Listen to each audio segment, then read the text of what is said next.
So this is book club, still continuing to talk about Think Like a Monk by Jay Shetty, who also has a podcast. In his podcast, that was the most recent one that was released, was really good. So if you guys don't subscribe to him, I would recommend it if it is something that wouldn't overwhelm your already busy schedule. So I can't Catch remember. him sometimes.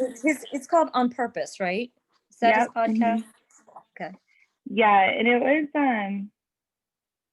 was really good. Let me see if I can see what his topic was. Yeah, 20 lessons I learned in 2020, which I thought was really good, and it wasn't that long either. So that's always a bonus too, because it's like All you want right. to Check flip it out.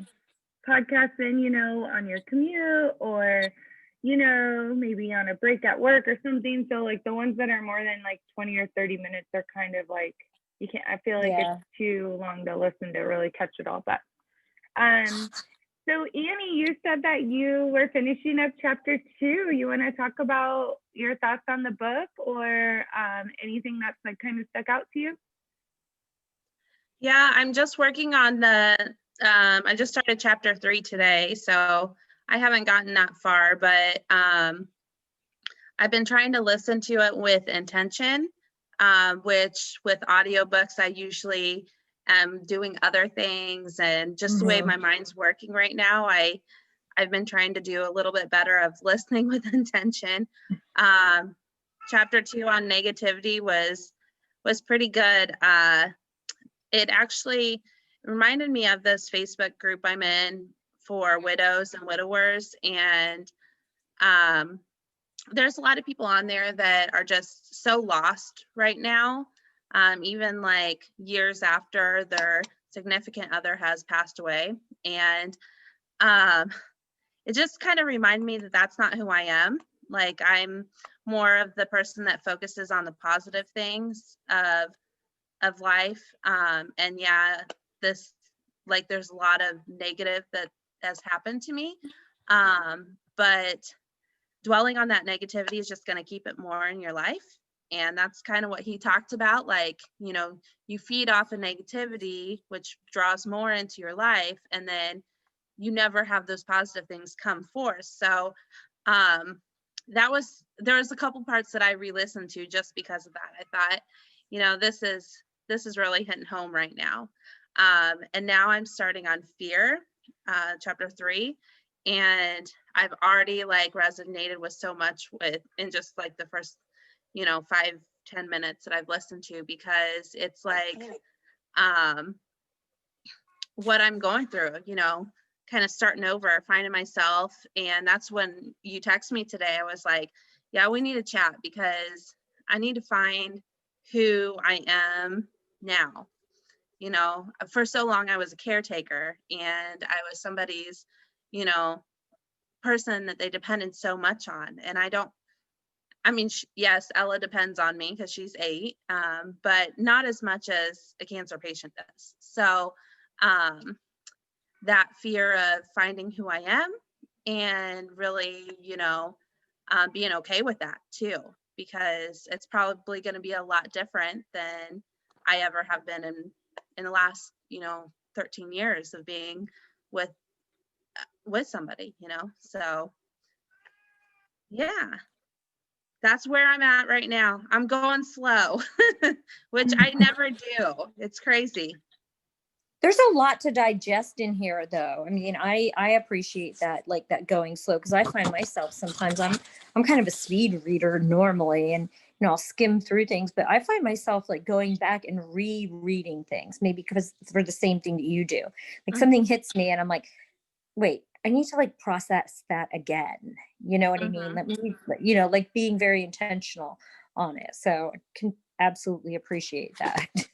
I'm not like going gangbusters either. So good to know. Yeah, like I'm usually the person that's done with the book in 2 days, and I'm like just taking my time. I did like the PDF, the breath work preparation. Did you guys see that? Yes.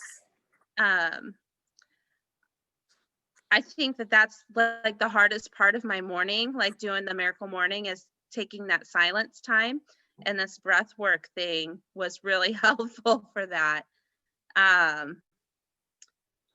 And I like the calm, balance, ease, stillness, peace. My mind wanders all the time. That's like one thing I also have been trying to work on, is focusing. It's a lot harder now for me for some reason.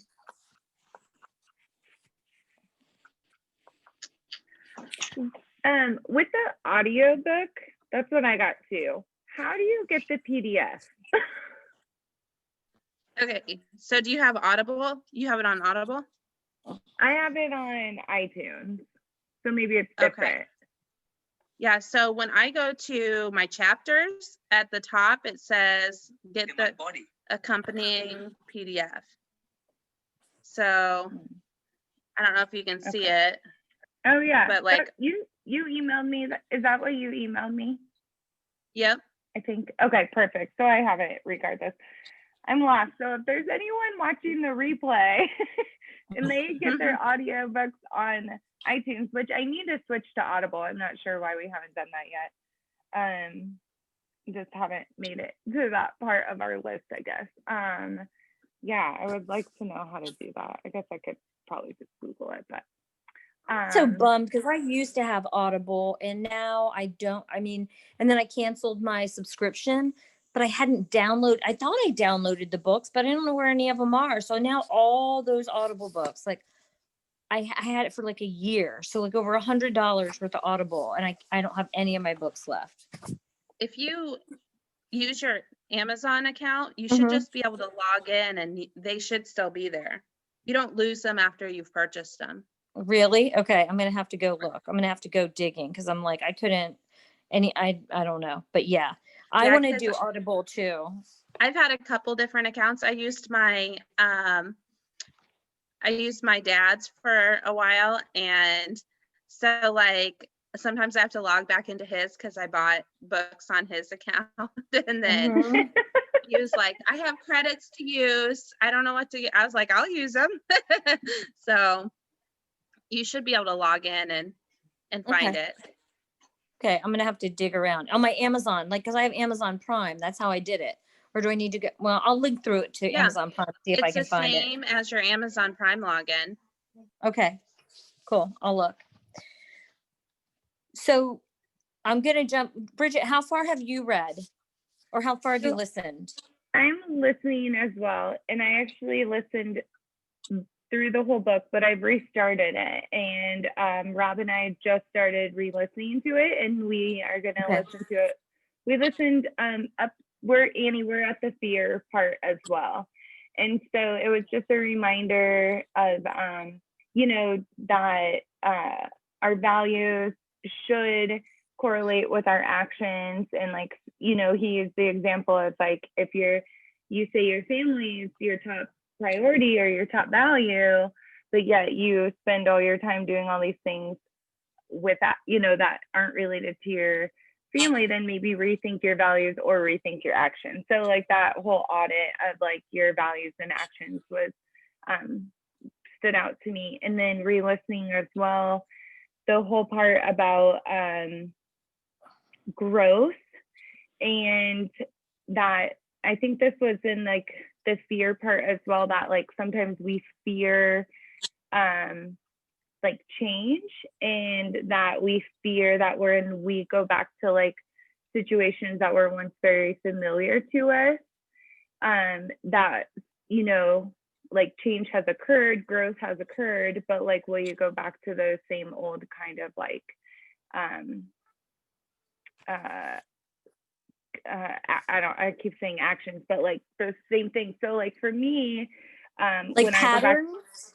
patterns. So like for me, when I go back to my hometown for like over a decade, when I went back to my hometown, I was out at the bars, I was wasted, like literally the party girl, so crazy, so fun.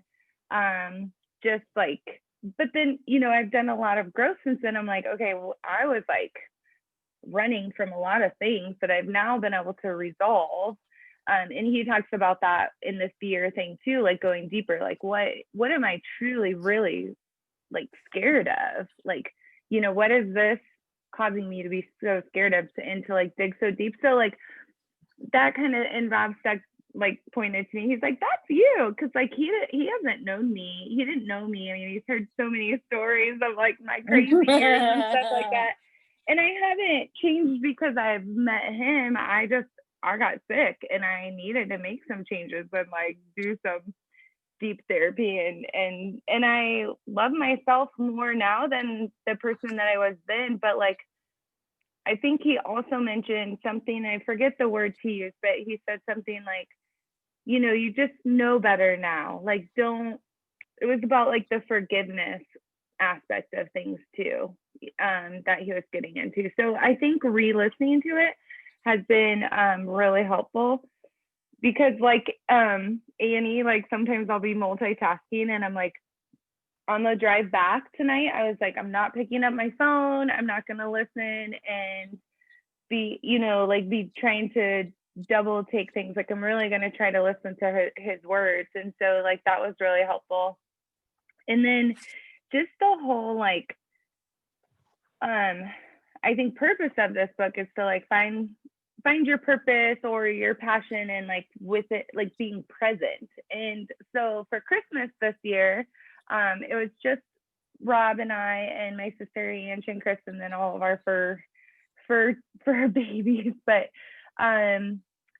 using the tiny habits method, I was like, I want to be present. I want to walk the walk. I just don't want to be like, oh, being present is the best present. Cheers, hee hee hee, and then be on my phone all day like that. Like, you know what I mean? I wanna practice Embody being it, practice present. it. Yeah. Yeah. And so the beginning of the day, I had my phone with me and I caught myself, you know, opening it, or like, oh, we got to get a picture and do this. And then I was like, you know what? This phone is going upstairs. And I put it upstairs for the rest of the day and the night. And it was amazing and it was fine. And yes, I might have missed out on some people's like pictures that they posted and they didn't wish everybody a Merry Christmas, but like I was present with the people who were there and we were in the moment, and it was really special. And I mean, I wasn't like telling them like, okay, you guys, I'm going to practice being present. Like, let's just be present. But it was so nice to be able to like have a conversation and not be distracted. So like, I thank this book for that, really, to like help with the guidance and the opportunity to kind of like work on those things. And it is going to be a practice, just like meditation's a practice, and just like exercise is a practice, and eating healthy food is a practice. You know, like I ate all the cake. I mean, Ange made it and it was gluten-free and dairy-free and all the things, but like that doesn't mean it was like something I was a binger this week. It was really bad because I've been so good for so long. It was like, oh, I'm eating all the bad things. Let me just get it all out right now. It is like one thing after the other. It was horrible. Yeah. and enjoy it. I think that's what this is like about too. It's like being more mindful and conscious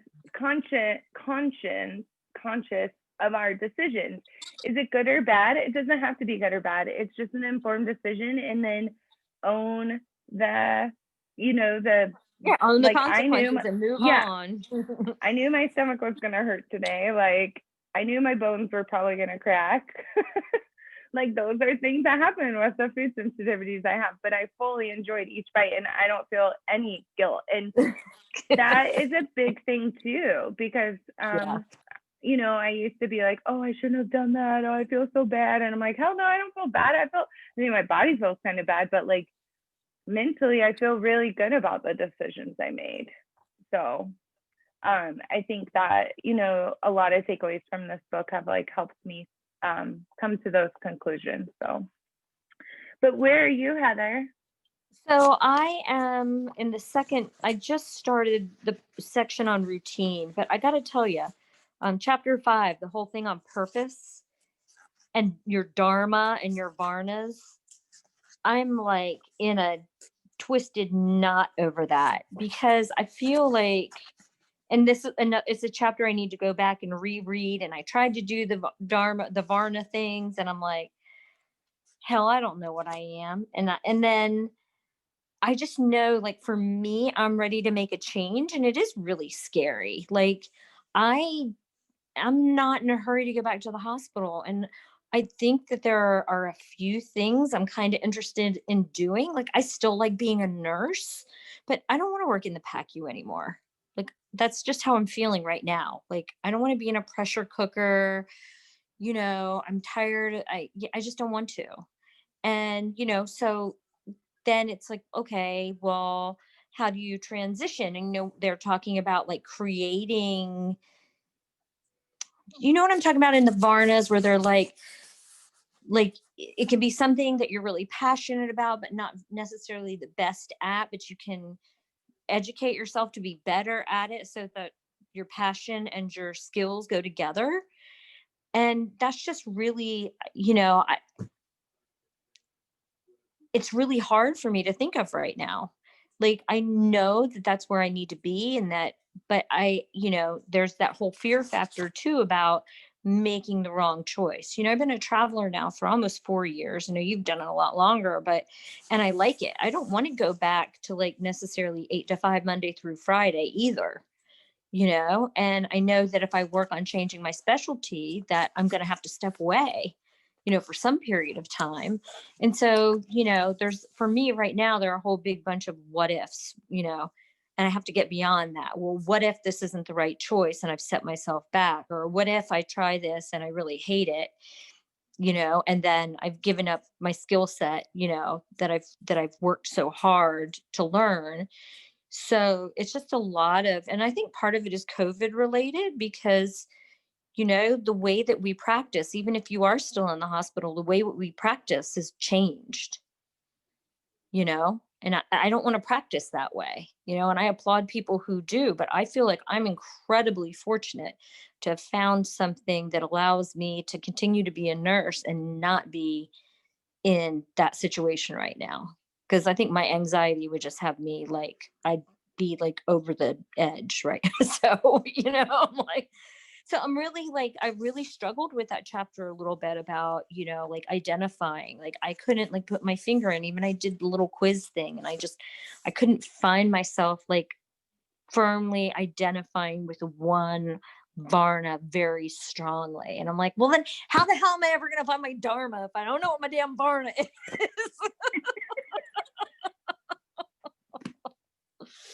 So anyway, you have that to look forward to, Annie. It sounds like kind of what you want. You know where you're heading to. Because, I mean, Annie, I didn't really comment on your share, but I do really appreciate that you are so open with where you are in the fear of all this. Like, it's kind of forced change for, Heather, you and I as nurses. Annie, it's a forced change. I mean, a death of your spouse, like that, it's like out of our control in different things, but it is scary to kind of like what's next. Like, Annie, you're sharing your what's next. Heather, your experience, like your what's next. I'm always up in the air, like what the F am I even doing?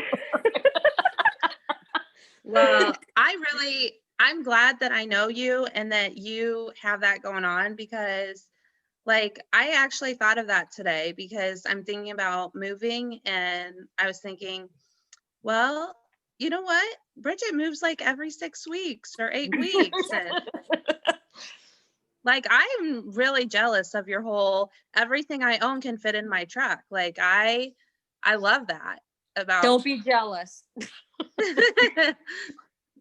I see, for years, I've had this minimalist mindset going on, because my parents are hoarders. Like, they have 2 houses, 5 cars, like they have all the things. And I cannot stand it. And whenever, like I was there last weekend, whenever I go back to visit them, I come home and I instantly want to purge and I want to get rid of things, because that is not the meaning of life, to have stuff stacked up in boxes that you don't have. And all I do is look around and I think, that's money, wasted money, setting in totes and boxes. And there's so much more of the world that you could have seen, and so many more things you could have done, than buy those knickknacks and the Bath and Body Works and that stuff. Like, Yeah, but don't but beat yourself up about it. My husband's going through that right now because, we just cleaned out our storage unit. We sold 95% of everything we owned a little over a year ago, sold our house, bought a travel trailer, and then we put some things in storage. And then he came up a couple weeks ago when I was in PA and we got our stuff back. Now everything fits in a 10 by 10 storage unit. It's not like we have like a mountain. We used to have a 3,500 square foot house. It was full of shit. mhm. But he is really struggling because he's like, we have so much stuff. And I'm like, okay, well, and we got rid of a lot of it before, and we knew that the stuff we put in storage was stuff that we weren't ready to part with yet, and we didn't know where we would be. And now is the time that we gradually purge through that too. It is very, very liberating to not be held down by stuff, but it's also, like you said, it's really easy to get yourself caught in a guilt trip as you're like, like I have some things, pieces of artwork that I paid a lot of money for. And you know what? They just don't work in my current space. It doesn't mean I don't like them. Do I look back and go, oh, what a waste of, it's so easy to look back and go, what a waste of money all was. But there was a time when all those things had a purpose in my life. They just don't have a purpose in my life now. So, like, don't beat yourself up for, well, I could have, should have, would have, we all do that. Once you're able to, rid yourself of those things, it is liberating to not have a lot of stuff. The hardest part is getting rid of the things you have, not necessarily not buying new things, because, there are memories or emotions or, or maybe there's a tangible dollar amount and you're like, God, I paid a lot of money for this. I can't just like give it to Goodwill, or throw it away. I can't just throw this away. This costs $200. But you really can. Because the reality is, it's like you paid $200 for it, but it might be worth nothing to anybody else but you, So I totally 100% feel you. And my parents are the same way. They're like, I've already told my stepmother, I mean, they're not like hoarders, like it's dirty and you've got to climb over things. They just have so much stuff that I've already told them, let me be very clear. When you guys die, I'm not going through all this crap. So make sure you have all the good stuff separated. Yeah. Well, and that's like kind of the way I feel when I go there, and they're constantly buying more stuff. So it's like, I can't be around all this stuff. Luckily, she's got 3 of everything. I know, like, it's funny because whenever I need something, I'm just like, hey, Dad, do you have this? Yeah, I'll bring it next time I come visit. I'm like, yeah, that's bad. And just go shopping at their house. For sure. I did that this weekend. I was like carrying like this bag tote thing that I got at like the Dollar Tree. I had like my purse and all my, like I was using it almost like as a carry-on on the airplane, right? Not my carry-on, but like my personal item under the seat. And it's just like, I look like a bag lady. They've been like on 40 cruises, and she has like a million suitcases and bags. And I was like, she just gave me this Vera Bradley. She's got this whole set. It's not even used. I don't think she might have used one piece of it once, but she's one of those people that she feels like she has to have the whole set, and she's like, here, you can have this. And I'm like, are you sure? She's like, yeah, I don't use it. And that's just like one of however, and then she's like going and digging in her closet. She goes, well, I have this bag and I have this bag and I have this bag. And I was like, no. I really just want one. It's like, no. I think Jay mentions it in the book, about how he, like I think it was even in the first like beginning paragraph when he was talking about how he'd always looked up to CEOs and people with nice cars and nice jobs and the things. And he's like, he's like, I fell in love with the monk, I forgot his name, that he followed for the next week when he was 18 years old. And he's like, he was the first person, the first human being that I met that was truly happy, and he had nothing. And I mean, I'm not saying go be a nun, monk, or whatever they are,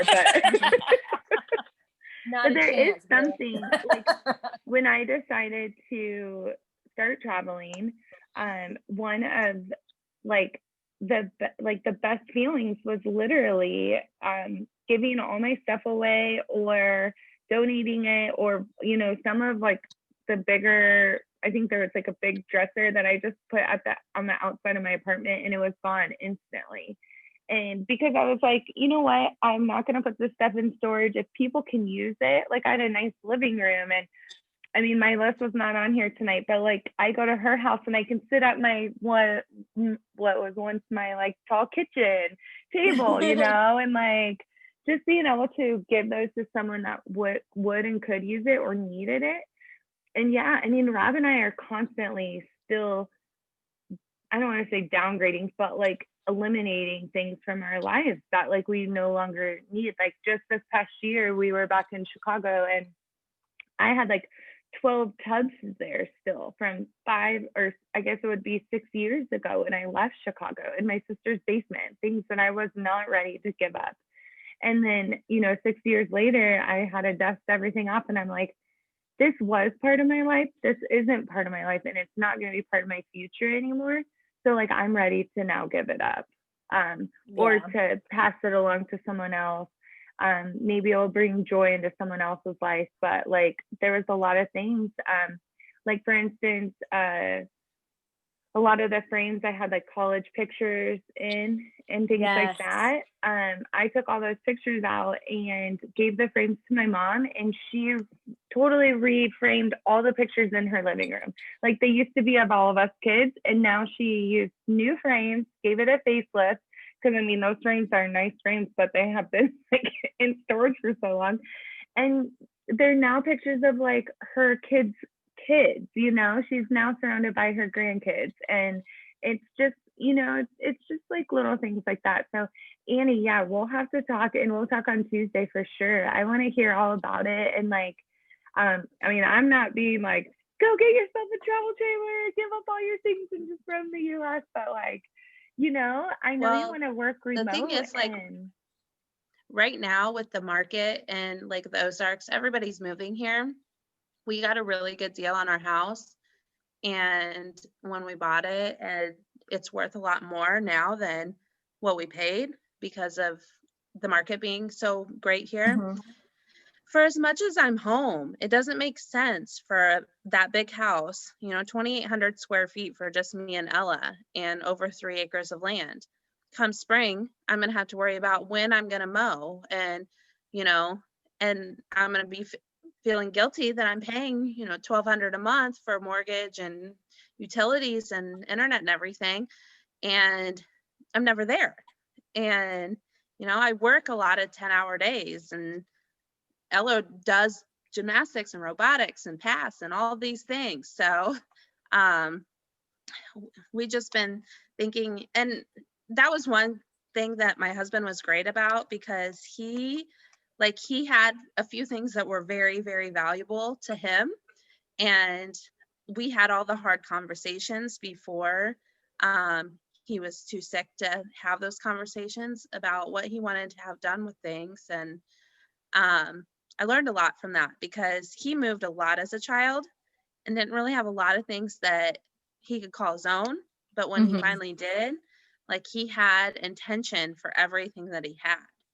And when he passed away, I knew exactly what he wanted to be. Like, I sold the boat a couple weeks ago because we didn't want it setting in storage. It's not meant to set in storage. It's meant to be having fish in it. Like, and I've got some family members mad at me for that, but we had that conversation. Like, Calvin told me what he wanted done with it.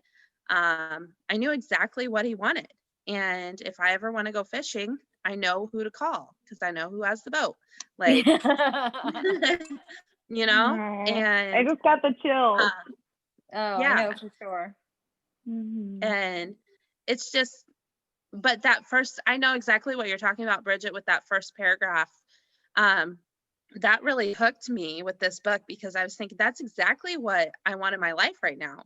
I want Mhm. less focus on the things and more focus on the people and the moments and we can't have the experiences like normal because of COVID and everything, but we can have experiences with the people in our lives that mean the most. Or, even if they're new people, like, we can have experiences meeting new people, making new friends, and having Mhm. game nights rather than, you know, going out Having and book buying. club. Yeah, But book club. yes, yes. I You know, love that. my And oh, go ahead. no, you go ahead, Bridget. No, go ahead. No, I was All just I gonna was. say, we lived in I moved around a good bit, but my husband was from Lancaster, Pennsylvania. And when I met him, and I lived in Lancaster for over 20 years. And he was self-employed, had a business, and I started traveling, and it was a huge deal for us to decide that to sell our house there.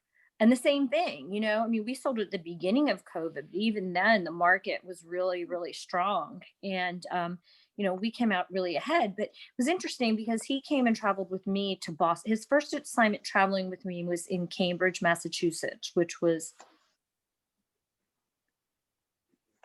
well, about a little over a year ago. I left there. So I don't know, a year and a half ago. And he came and, after, I don't know, like 6 weeks, because I ended up extending there. I was there for like 7 months. I looked at him and I said, is there anything, God forbid anything happens to our house, but let's say that something terrible happened. Is there anything that's there that you would really, really miss?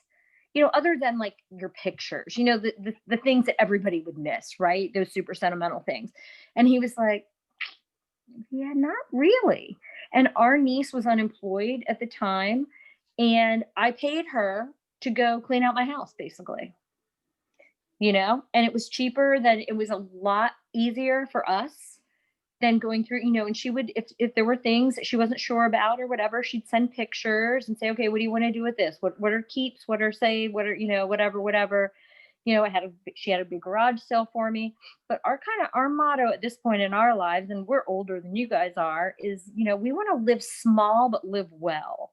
Like, we Mhm. live on one income. We're like you and Rob. My husband's not currently working, although I think he wants to. My thing is I'm selfish because if he goes to work, then he doesn't have the flexibility to be around me when I'm home. You know what I mean? So Like it's totally selfish of me. It's totally selfish of me. But on the other hand, we don't really need two incomes because I live in we bought with COVID money.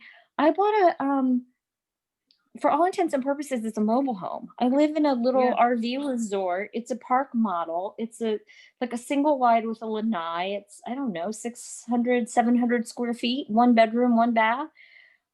It's paid for. We don't need to make a lot of money. And we can live a really, really nice existence. And that's, and it's hard sometimes, you get caught up, you're out with friends or you're talking with friends, and it's all about, where they're going, what they're doing, how much money they're spending, their new fancy cars, da da da. I mean, we drive nice cars, don't get me wrong, but they're not expensive, nice cars, And